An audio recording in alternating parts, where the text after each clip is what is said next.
Voilà, c'est une Bible, une édition complète de la Bible. Donc le texte biblique, c'est la version en français courant, qui a l'imprimatur, évidemment, qui est souvent utilisée donc, dans les groupes de catéchèse. Mais l'originalité de cette Bible, qui porte un nom un petit peu, on va dire, un petit peu sacrilège, hein, puisque ça mélange une sorte... Alors on ne dit pas The Bible, on dit The Bible. Alors c'est sans doute la seule concession à une petite forme de jeunisme, c'est le titre de cette Bible. Rassurez-vous, à l'intérieur, il y a un travail de 7 années.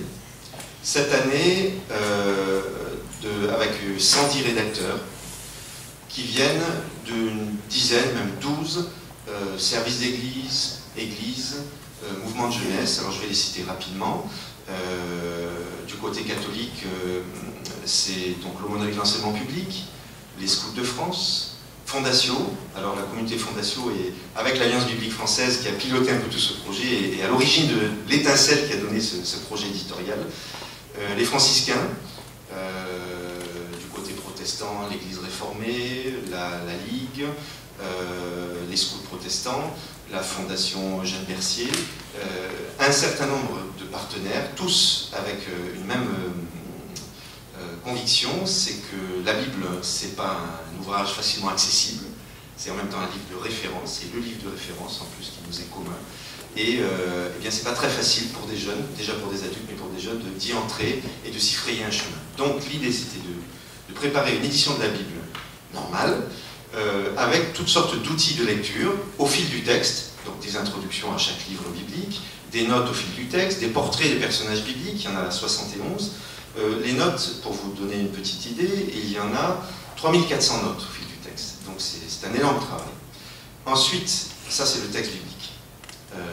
En amont, au début et à la fin de cette Bible, il y a toutes sortes d'outils de lecture et je n'aurai pas le temps de les détailler, donc en particulier des parcours thématiques.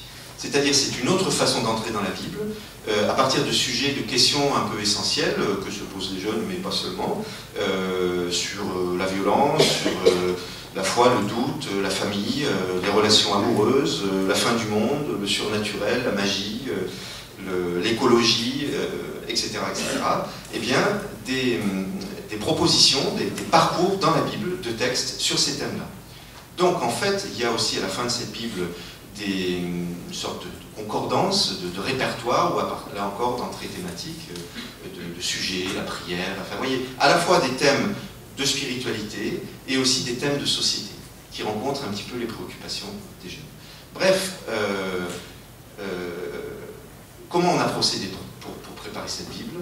Eh bien, on a d'abord confié à des duos de rédacteurs chaque livre biblique, donc un bibliste, et un pédagogue, j'allais dire, un catéchète ou quelque chose comme ça, donc deux, alors souvent un homme, une femme, un prêtre, un pasteur, mais on s'est toujours évidemment amusé, enfin c'est pas amusé, mais à mettre des gens qui ne se connaissaient pas, qui venaient de traditions différentes. Donc ils ont préparé leurs notes sur ces textes bibliques. Ensuite on a regroupé tout ce matériau, et il y a un comité d'édition qui s'est mis au travail sur 3-4 ans, qui a relu toutes ces notes, qui a relu toute la Bible, qui a parfois rédigé ces notes pour donner, si vous voulez, une identité éditoriale.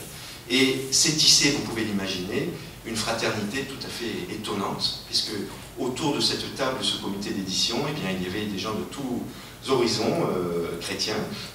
J'ai oublié de dire qu'il y avait aussi Monseigneur Francis Degnaud, donc évêque de Nevers, qui est partie prenante du projet et qui était à toutes les rencontres. Enfin, vous voyez, c'était un petit peu ses loisirs à côté de sa mission, c'était de venir au comité éditorial. Bref, on arrive à cet outil qui paraît maintenant après 7 ans.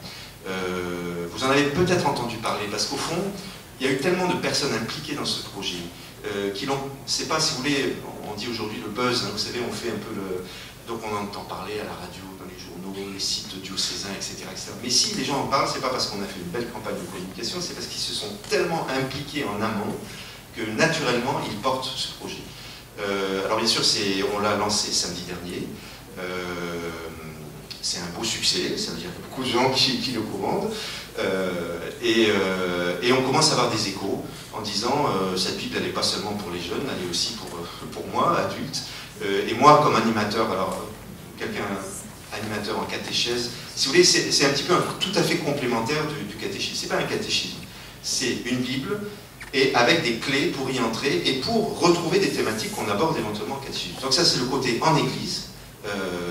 Et également, cette Bible, elle a été conçue pour des jeunes qui ne sont pas forcément dans nos églises, qui ne sont pas forcément engagés dans tel ou tel mouvement, mais qui se posent des questions, qui ont une quête de spiritualité. Tous les sondages qu'on a fait montrent qu'il y a une vraie soif, et proposer justement un outil où le jeune peut, accompagné par cet outil, tracer son chemin dans la parole et devenir un familier de cette parole. C'est ça l'objectif.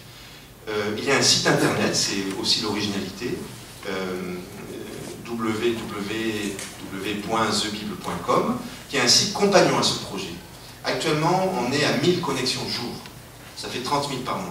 Ça veut dire qu'il y a des jeunes de partout, il y a des choses à télécharger, il y a des ressources de The Bible dans le site, il y a aussi d'autres choses qui sont sur le site et qui ne sont pas dans The Bible.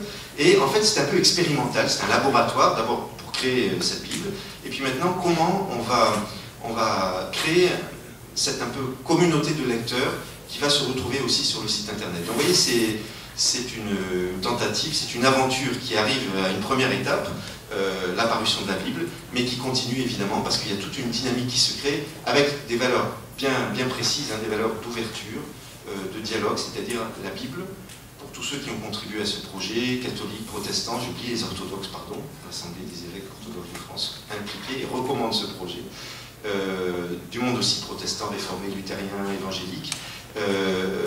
C'est une approche de la Bible ouverte. C'est-à-dire la Bible, ce n'est pas un livre qui nous sépare, c'est notre fondement. C'est un livre où on se rencontre. On y rencontre Dieu, on y rencontre aussi les autres.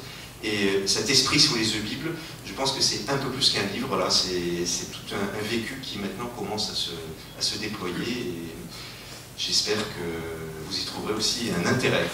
Merci beaucoup.